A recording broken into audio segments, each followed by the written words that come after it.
Nallamala గగనతలంపై helicopter ద్వారా NGRI సైంటిస్టుల బృందం నిర్వహించిన ఎలక్ట్రోమాగ్నెటిక్ సర్వే సక్సెస్ఫుల్ గా పూర్తయింది. దశాబ్దాల ఎస్ఎల్బీసీ కళ నెరవేరాలంటే ఈ సర్వే దిక్సూచిగా మారనుంది. కొండలు గుట్టలు కలిగిన దట్టమైన నల్లమాల అభయారణ్యంపై భిన్నమైన వాతావరణ పరిస్థితుల మధ్య సాగిన హెలిబార్న్ సర్వే ఆద్యాంతం ఆసక్తికరంగా సాగింది.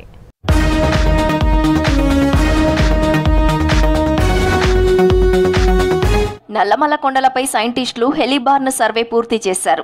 నల్లమల, కృష్ణానది, నల్లవాగు అందాలను సర్వే బృందాలు గమనించాయి. ఎస్ఎల్బీసీ టన్నెల్ అవుట్లెట్ నుంచి ఇన్లెట్ వరకు 44 కిలోమీటర్ల పొడవు, 3 కిలోమీటర్ల వెడల్పు, 500 మీటర్ల లోతు వరకు ఉన్న భూమిని సర్వే చేశారు. భూమి పొరల్లో షియర్ జోన్లు, వీక్ జోన్లు, అడ్డంకులు, భూమి పొరల్లో ఉన్న మెటీరియల్ ను పరిశీలించారు. ప్రమాదం జరిగిన 14వ కిలోమీటర్ దగ్గర ఇప్పుడు ఎలాంటి పరిస్థితి ఉందనే అంశాలపై ఎన్జీఆర్ఐ సైంటిస్టుల బృందం డేటా సేకరించింది. ఎన్జీఆర్ఐ చీఫ్ సైంటిస్ట్ సత్యనారాయణ బృందం సేకరించిన డేటాను విశ్లేషించి ప్రాథమిక సర్వే రిపోర్టును 15 రోజుల్లో రాష్ట్ర ప్రభుత్వానికి అందజేయనుంది. ఈ సర్వే రిపోర్ట్ ఎస్ఎల్బీసీ ప్రాజెక్టు పనులను పూర్తి చేయడంలో కీలకంగా మారుతోందంటున్నారు సైంటిస్టులు.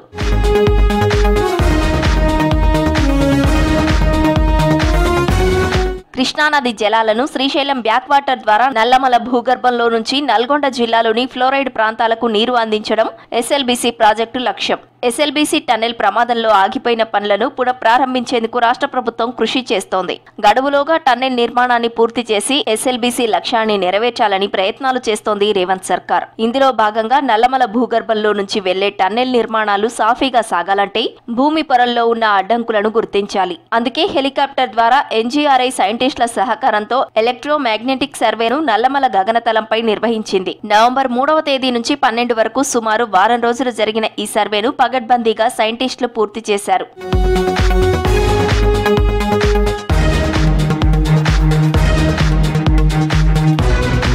సర్వే ఆద్యాంతం ఆసక్తికరంగా మారింది. కొండలు గుట్టలు కలిగిన దట్టమైన నల్లమల అభయారణ్యంపై భిన్నమైన వాతావరణ పరిస్థితులు ఉన్నాయి. ఓవైపు వర్షం, గాలి ప్రభావం, మరోవైపు సర్వే నిర్వహిస్తున్న సందర్భంలో ఎన్నో సవాళ్లను అధిగమించారు. నల్లమల భూగర్భంలోని పొరల్లో దాగి ఉన్న విషయాలను హెలికాప్టర్ కు అమర్చిన లూప్ సహాయంతో సక్సెస్ఫుల్ గా సైంటిస్టులు రికార్డ్ చేశారు.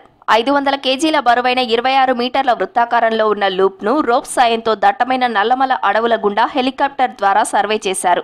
ఒక్క రోజులో సుమారు 2.5 గంటల పాటు హెలికాప్టర్ చక్కర్లు కొట్టి డేటాను సేకరించింది. డేటా రికార్డింగ్ కన్నా ముందు హెలికాప్టర్ తో రెక్కీ నిర్వహించారు. తర్వాత లూప్ ద్వారా డేటాను సేకరించారు సైంటిస్టులు.